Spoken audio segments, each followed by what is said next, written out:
Ending our marriage was undoubtedly the right decision. You and your child remain as pitiable as ever. Despite earning $200,000 a year, my ex-husband seems more interested in boasting about himself than addressing our situation. He introduces me to his new wife, Harriet, leaving me bewildered about his thought process. As I attempt to leave, my ex-husband blocks my path and questions whether my apparent jealousy stems from their perceived happiness.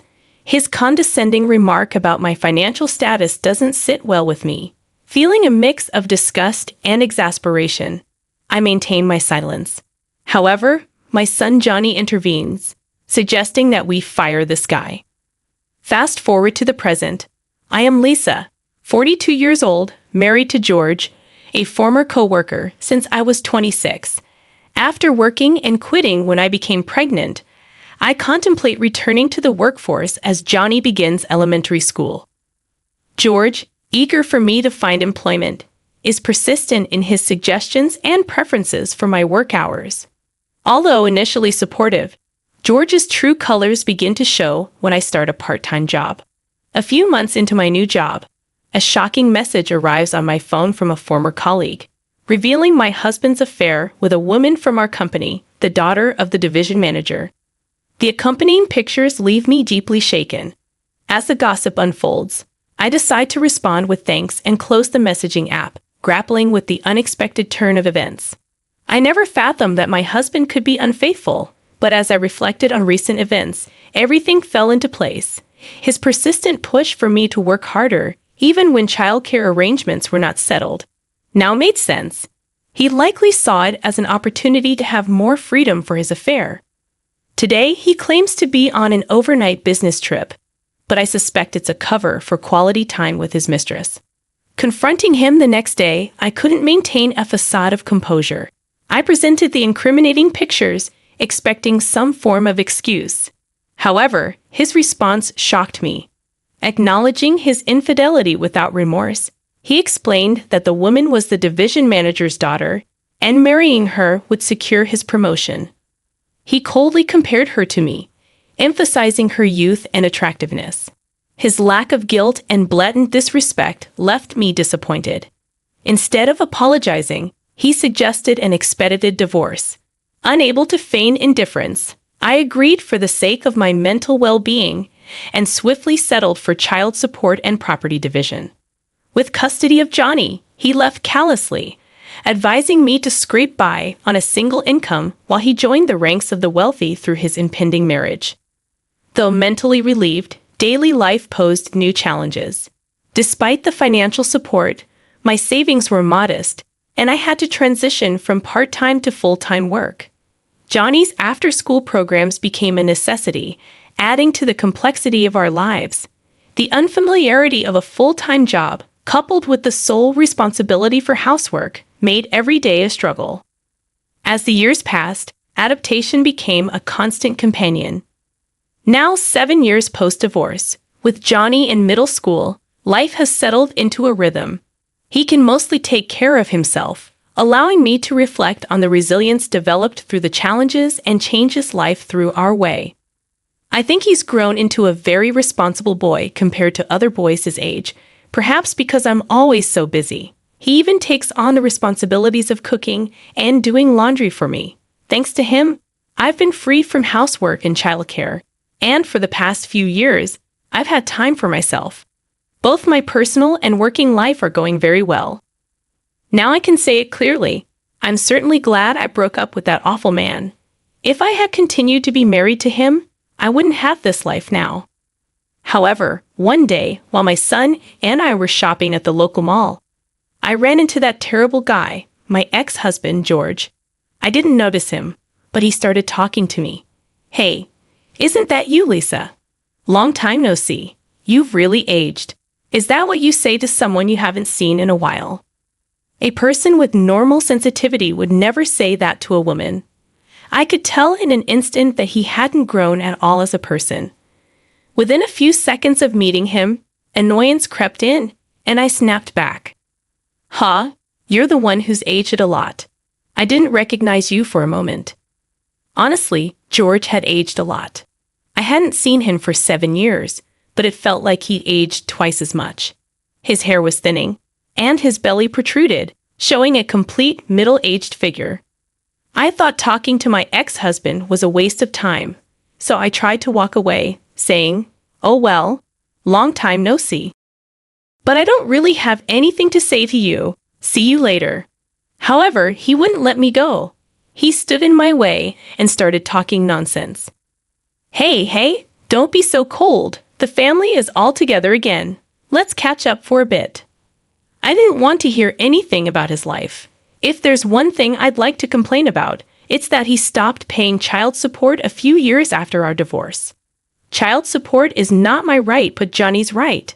The fact that he could talk so openly in front of Johnny, who was owed that money, made me irritated. But George didn't care about my mood at all. He started talking about his recent life, which I didn't want to hear. After our divorce, I remarried.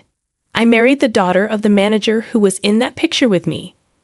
Oh, he's not a manager anymore. He's an executive now. And I got promoted to manager. I'm definitely winning now. To be honest, I don't care how much George has been promoted. It has nothing to do with me, and I'm not envious. All I thought was, why are you bragging about not paying child support even after being promoted? He's such a cheap man to not even pay a few $1,000s a month, even though he's winning. And to rub it in even more, George continued his bragging. Breaking up with you was the right choice. You and your son still look poor. I make $200,000 a year. In the end, George just wanted to brag about himself. He didn't even try to hear about our lives. I thought that any normal parent would be curious about their child's life. But he didn't even talk to Johnny, who was standing right in front of him. He's really a terrible father. Oh, that reminds me. Let me introduce you. Hey. George called over a woman who was looking at clothes in the distance. The woman came over, and I knew right away who she was. I had seen her in a picture before. It was George's new wife, Harriet. Meet my wife, Harriet. How about that? She's way more beautiful than you, isn't she? He introduced me to his new wife. What was he thinking? This woman stole my husband when we were married. I'm glad we're apart now. But back then, it was shocking, and I did resent it at the time. I have no good impression of this woman at all. You'd think my ex-husband would know that, even though he's not the brightest, but he must be really looking down on us. He seems not to have the brains to realize even that. Oh, is that all? I don't have time. Bye-bye, I said, feeling extremely unpleasant. Of course, I don't even glance at the woman, let alone greet her. Wait a minute. As I was about to leave, he blocked my path again. I wanted to leave the scene as soon as possible so I wouldn't retort, but my ex-husband stood in front of me, blocking my path. Stop it. There's no point in hearing about your home life. Jealous because we look happy. You're not just poor in money. Don't be bitter in your heart too. You'll only get more miserable. My ex-husband arbitrarily decides that I'm unhappy. Mind your own business. I'm perfectly happy, so leave me alone. The most unfortunate thing lately is being spoken to by you. Even though I say I'm happy, my ex-husband doesn't believe it at all and arbitrarily worries about my situation. Well, happiness varies from person to person, but being poor isn't happy. Don't push yourself. It's probably impossible for you to remarry with those conditions. I'm worried about you as your ex-husband, you know. Saying that, my ex-husband's face showed an expression completely opposite to concern. He's making a complete fool of me. When I looked at the face of my ex-husband's wife standing next to him, she was also smirking, looking like she's making fun of me. I'll never be friends with this woman. She feels good by looking down on people. She's the worst kind of woman. You'd think my ex-husband would know that, even though he's not the brightest, but he must be really looking down on us. He seems not to have the brains to realize even that. Oh, is that all? I don't have time. Bye-bye, I said, feeling extremely unpleasant. Of course, I didn't even glance at the woman, let alone greet her. As I was about to leave, he blocked my path again. I'll tell you, we're still in love, so the chance of getting back together is 0. Don't get your hopes up for something wrong. My ex-husband seems to be having some wild delusion. He thinks I'm still attached to him, even though it's been 7 years since our divorce due to his affair. His head is so full of fantasies that I can't say anything. When I was at a loss for words because of my ex-husband's ridiculous delusion, he seemed to think he was right. Hey, too shocked to say anything? Being a popular man is tough. What's popular about a middle-aged man's appearance? I'm past anger and starting to feel sick. When I was silent, my ex-husband tried to say something more, but Johnny interrupted him. Mom, can you fire this guy? Huh? My ex-husband was dumbfounded by Johnny's incomprehensible words. It seems that Johnny is very angry, calling me this guy instead of Dad. Well, it doesn't matter, but what do you mean? I'm not getting fired, am I? You're in middle school now. Study properly. He talked down to Johnny too. It's unforgivable that he's making fun of my beloved son as well. I was about to explode with anger at my ex-husband when I heard a voice calling me. Hey, what's going on here? A man came over calling out. My ex-husband froze when he saw the man's face. Why are you here, boss? My ex-husband asked the man in front of him. I'm just here shopping with my family. Are you saying I shouldn't be here? No, I'm sorry. I didn't mean it that way, but I was just wondering why you were talking to my ex-wife. Oh, that's natural. She's my current wife, after all. What? Her. No, this is your wife, boss. I can't believe. Actually, about 3 years ago, I remarried with the CEO of my deceased husband's company, with whom I had lost my wife. The CEO and I became close after my divorce when he approached me while I was shopping at the supermarket. Since I had previously worked at the same company as my ex-husband, I knew the CEO. The CEO knew that my ex-husband had an affair with the head of his department's daughter, leading to our divorce, and that he later married her. It seemed that the CEO was quite bitter about this as a fellow man. But he thought he couldn't meddle in an employee's private life until he saw me at the supermarket and impulsively spoke to me. I was very surprised since I knew the CEO, but I didn't think he would remember my face and name as just an ordinary employee. Perhaps he remembered me easily because I worked at the reception desk of the company. It seems your marriage didn't work out, but I'm sure you'll find someone better soon. CEO, I'm glad you remember me, but you don't have to worry about me. I'm fine. At that time, I had been divorced for less than a year, so I was somewhat putting on a brave face.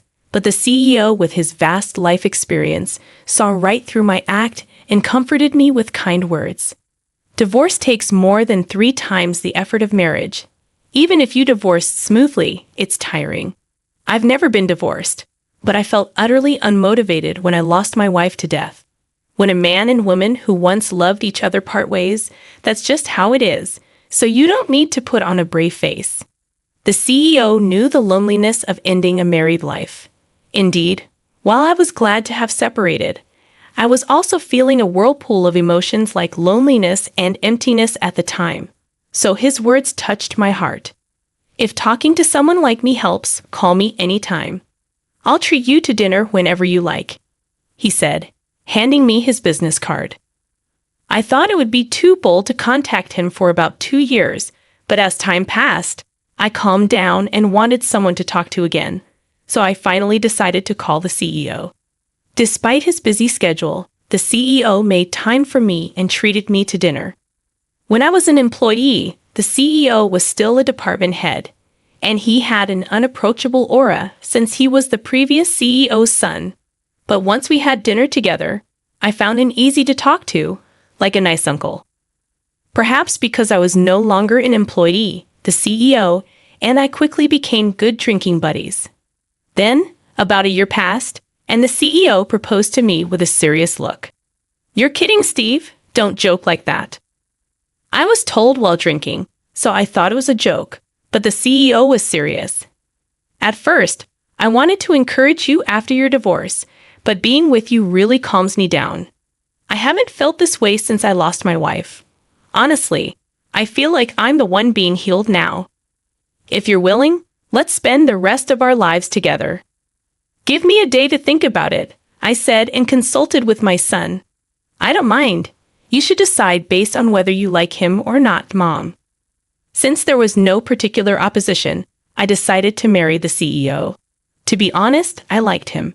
I thought he was just a drinking buddy. But I also felt truly healed when I was with him. We both felt comforted, so I thought there was no obstacle to living together. And when I heard the story about the president's deceased wife, I really understood that he loved her. Every time I heard that story, I thought about how happy. The aftermath of encountering my ex-husband at the shopping mall took an unexpected turn, leading to revelations and consequences I hadn't foreseen. When I revealed to my ex-husband and his wife that I had remarried the president of my deceased husband's company, their reactions were shock and disbelief. My ex-husband's demeanor changed, and he attempted to smooth things over, but it was clear that the president took Johnny's words seriously, especially given rumors about my ex-husband's behavior in the company. The president decided to investigate the matter further, despite my ex-husband's attempts to dissuade him. Even his wife couldn't prevent the investigation from proceeding, although she tried to distance her father from the situation. As the investigation unfolded, it revealed a pattern of misconduct including harassment, verbal abuse, favoritism, and exploitation of their positions for personal gain. My ex-husband and the executive faced demotion and relocation to a branch office. Eventually, they resigned from the company and faced legal repercussions, including lawsuits from employees they had mistreated. The downfall of my ex-husband and his wife's deteriorating marriage underscored the importance of living honestly and treating others with sincerity. Meanwhile, life continued for me and my family. Despite being 42, I welcomed a healthy baby, and Johnny embraced his role as a big brother with love and care. Looking at my newborn's peaceful face, I felt a sense of gratitude and determination.